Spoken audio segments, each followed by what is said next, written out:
When in the course of human events it becomes necessary for one people to dissolve the political bands which have connected them with another, and to assume among the powers of the earth the separate and equal station to which the laws of nature and of nature's God entitle them, a decent respect to the opinions of mankind requires that they should declare the causes which impel them to the separation. We hold these truths to be self-evident, that all men are created equal, that they are endowed by their Creator with certain unalienable rights, that among these are life, liberty, and the pursuit of happiness, that to secure these rights, governments are instituted among men, deriving their just powers from the consent of the governed, that whenever any form of government becomes destructive of these ends, it is the right of the people to alter or to abolish it, and to institute new government, laying its foundation on such principles, and organizing its powers in such form as to them shall seem most likely to affect their safety and happiness.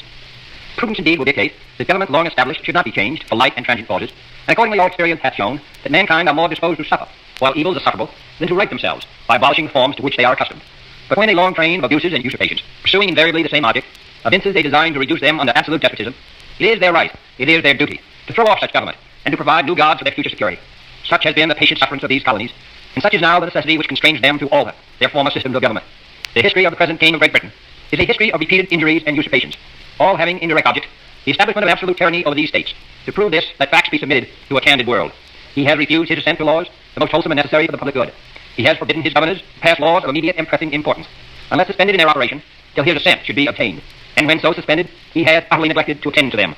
He has refused to pass other laws for the accommodation of large districts of people, unless those people would relinquish their right of representation in the legislature, a right inestimable to them, and formidable to tyrants only. He has called together a legislative body that places unusual, uncomfortable, and distant from the depository of their public records, for the sole purpose of impeding them into compliance with his measures. He has dissolved representative houses repeatedly, for opposing with manly firmness his invasions on the rights of the people.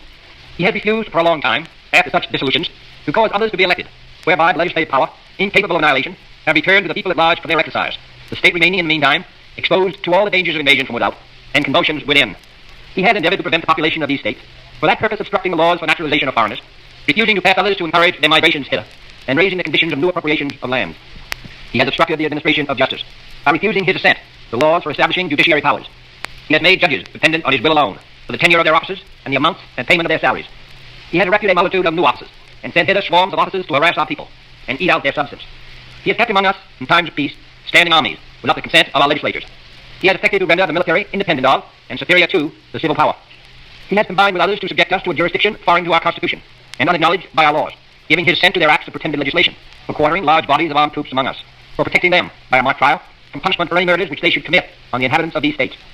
for cutting off our trade with all parts of the world, for imposing taxes on us without our consent, for depriving us in many cases of the benefits of trial by jury,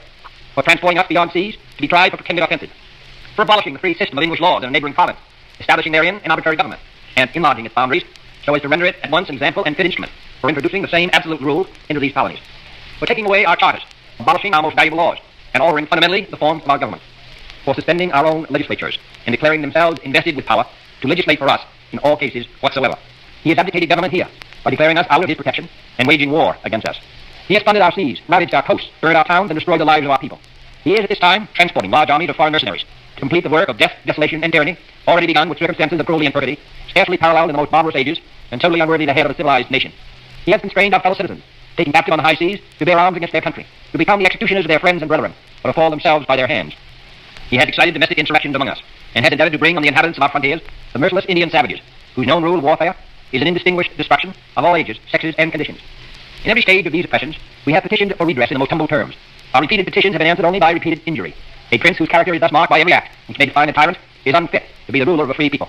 Nor have we been wanting in attentions to our British brethren. We have warned them from time to time of attempts by their legislature to extend an unwarrantable jurisdiction over us. We have reminded them of the circumstances of our immigration and settlement here. We have appealed to their native justice and anonymity, and we have conjured them by the ties of our common kindred to disavow these usurpations, which would inevitably interrupt our connections and correspondence. They too have been deaf to the voice of justice and of consanguinity. We must therefore acquiesce in the necessity which denounces our separation and hold them as we hold the rest of mankind, enemies in war, in peace, friends. We, therefore, the representatives of the United States of America, in General Congress assembled, appealing to the Supreme Judge of the world for the rectitude of our intentions, do, in the name and by authority of the good people of these colonies, solemnly publish and declare that these united colonies are, and of a right ought to be, free and independent states, that they are absolved from all allegiance to the British Crown, and that all political connection between them and the state of Great Britain is and ought to be totally dissolved, and that as free and independent states, they have full power to levy war, conclude peace, contract alliances, establish commerce, and to do all other acts and things which independent states may of right do. And for the support of this declaration, with a firm reliance on the protection of divine providence, we mutually pledge to each other our lives, our fortunes, and our sacred honor.